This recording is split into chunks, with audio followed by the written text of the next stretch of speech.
Hey everybody, welcome to Leon's Chainsaw Parts and Repair. I'm going to do something a little bit different here. We're going to look at a saw that sold a couple weeks ago on eBay, and I still almost kick myself for not bidding on it, but it wasn't complete, and therefore, yeah, I don't know. I just couldn't bring myself to do it, especially when I knew where the price was going on it.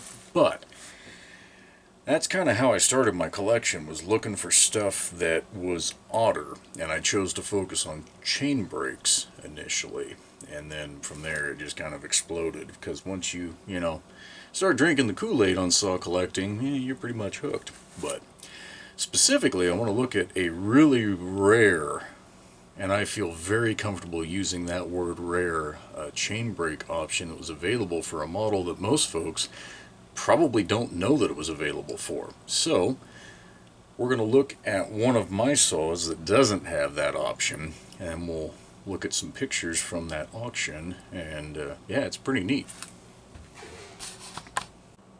Okay, I think you guys have got a pretty good view. If I can manage to avoid bumping the damn camera too many times, keep you centered up as much as possible there. So again, we're looking at a 750. Okay. And this one is a 1979 model. Early 79. Though, I said something about a chain break, and you guys are probably going, what the hell? Well, there was a chain break option available for these saws. I have now seen two in my time collecting saws. One was complete, and it was sold in Australia. I found a completed auction after the fact, and I actually think it's been a long time ago, but I think he would have shipped to the US. I hate to think what that cost would have been, but it was complete. Pretty damn cool. The one that just sold a couple weeks ago, oh, come on, man. That was my shroud to hide the mess on the workbench there.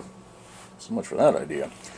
One that just sold on eBay was not complete, and that's disappointing, but it is what it is.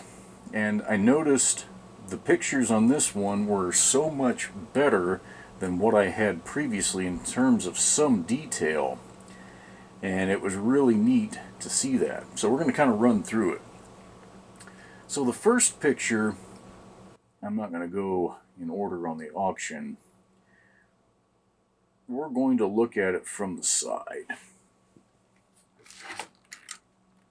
Okay, so a standard 650-750 cover ends right where it needs to end. It follows the contour of the oil tank there, fairly tight in here. You've got to be, clock this just right to pull it out.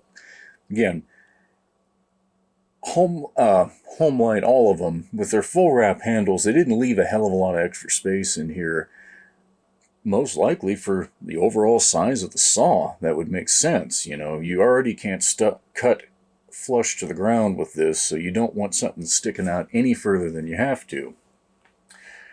When you look at the one with the chain break option, you can see the big expanded area up here that has to incorporate that brake mechanism, because it should be contained within that special cover. You can see the pivot hole at the top, where it would be up here. You can see that pivot hole. That's where the brake handle would have pivoted had it not been removed from this one. So definitely a unique casting piece there. But even at the angle of that one picture, you can see there's something different about the wrap handle. Okay, so we'll go ahead and go to a frontal view, and then it becomes deadly obvious, at least in my opinion, that that's a completely unique handle. So this one, again, very tight. What are we, say, 3 inches? Yeah. From the edge of the drive case cover to the outside of the handle is 3 inches. That one has got to be the better part of 4.5. Again, I'm just eyeballing it. Easily, though, 4.5. That's a fairly big difference. And you can see just how much it juts out on the side here. easily a double thickness there, if not a triple thickness, on the clutch bell. And again, that's containing brake mechanism parts. And you can see that the handle is way out here to accommodate the extra size there, and the brake handle's got to come forward. So we're up to several unique pieces right there. You've got the handle and you've got the clutch drive case cover. Not very common. I can tell you, I have never, ever seen those parts new old stock. And from this angle looking at it, it may just be an optical illusion, but it almost looks like the shape of the bracket here that goes down to the tank might be different. But I'm going to hold judgment on that until we take another look at the side. Oh, it's definitely different. You guys might have already picked that up. But this one has a bend right here, and in the picture, that's straight. Or at least it sure as hell looks straight to me. So, unique bracket coming up. It looks like it might even sit taller off of the fuel tank by a little bit. Yeah, the angle's not that much different, but there's a difference there. Wow, that's crazy. Looking at it from the bottom side, you know, on the eBay auction, doesn't reveal a whole hell of a lot new. You're still looking at the same attachment points, but you can get a sense of how much wider the chip chute is. Or at least how wide the cover is in relation to the chip chute.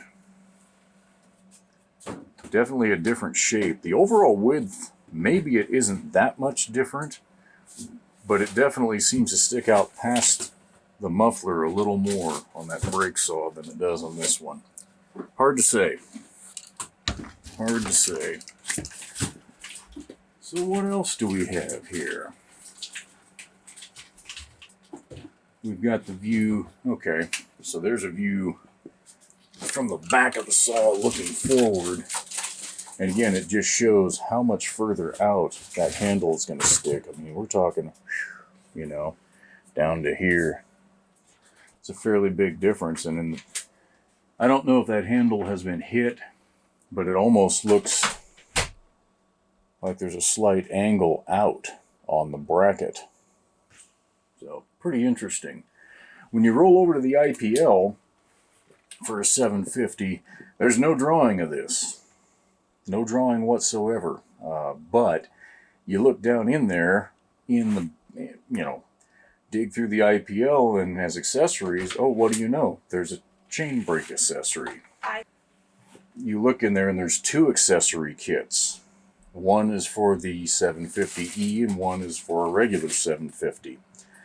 Now, Homelite suffixes have meant different things over different times. I am virtually certain in this case that the E would have been the East Coast saw, which would have been a standard wrap handle, and the standard 750 would be the full wrap handle. That's the only thing that makes any sense at all.